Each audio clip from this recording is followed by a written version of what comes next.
Recently, my neighbor moved and didn't have room for his old 3D printer. I had always thought about getting one and saw many channels using them for organizing their shops. So naturally, I said yes. Let me just say that this hobby can get very expensive.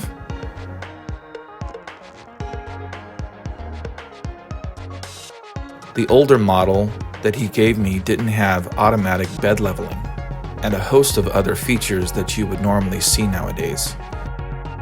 The machine only prints in PLA and ABS, and my neighbor was kind enough to give me 3 1-kilogram spools so that I could practice.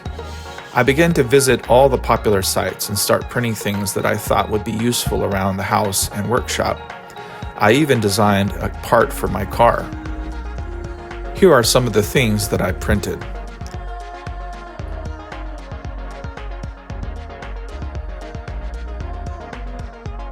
One of the things I hate about this particular printer is the bed.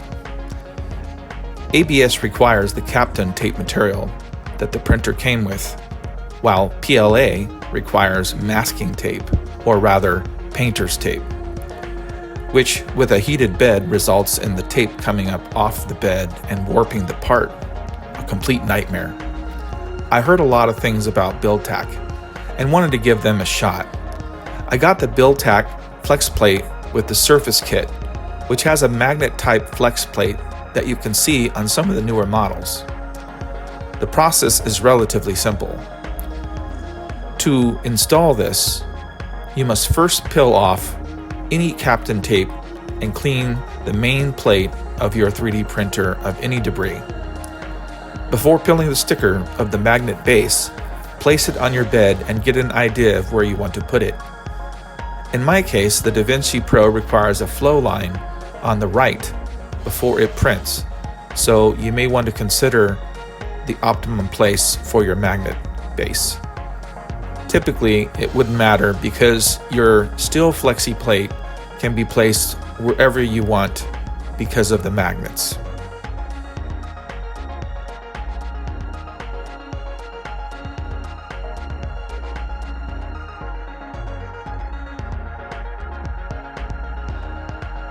After attaching the magnet plate, get the steel flexi plate and clean any debris that may be on it. Start by peeling the top edge of the BuildTak surface and align it squarely on the steel flexi plate. Then slowly peel the backing off the actual BuildTak surface until it is evenly applied on your steel flexi plate. It could be a little challenging, but I'd rather have it stay on the steel plate than come off.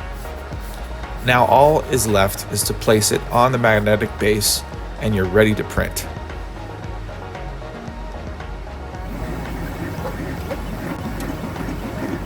This brought new life into this old machine, so I can utilize it in my garage if I needed another machine to work for me.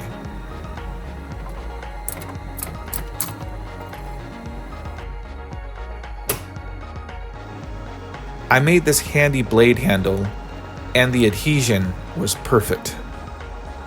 The original BuildTak Surface came with the kit, but I also wanted to try the BuildTak Plus PA and PC as well. I also got this nice spatula with a huge grip and blade, perfect for getting those prints that are stubborn. However, the flexi plate does a lot of the work for you. I can tell you that my experience has been night and day when it comes to printing, adhesion, and ease of use. I can just press print and not have to worry about adhesion or my first layer for that matter. So, bottom line, do I recommend BuildTak's products? Of course I do. It's worry-free. I just press start and leave, not even worry about adhesion. Of course, I got to make sure the bed's level, but no more worrying about glue or residue. You just popped it off and put it back on. Prints perfect. I like all the accessories, the spatula, the silicone grips. They make high quality products and I highly recommend them. If you are interested in any of the products, the links will be in the description below. Thank you for stopping by. Please tell a friend, like, subscribe. Have a good day.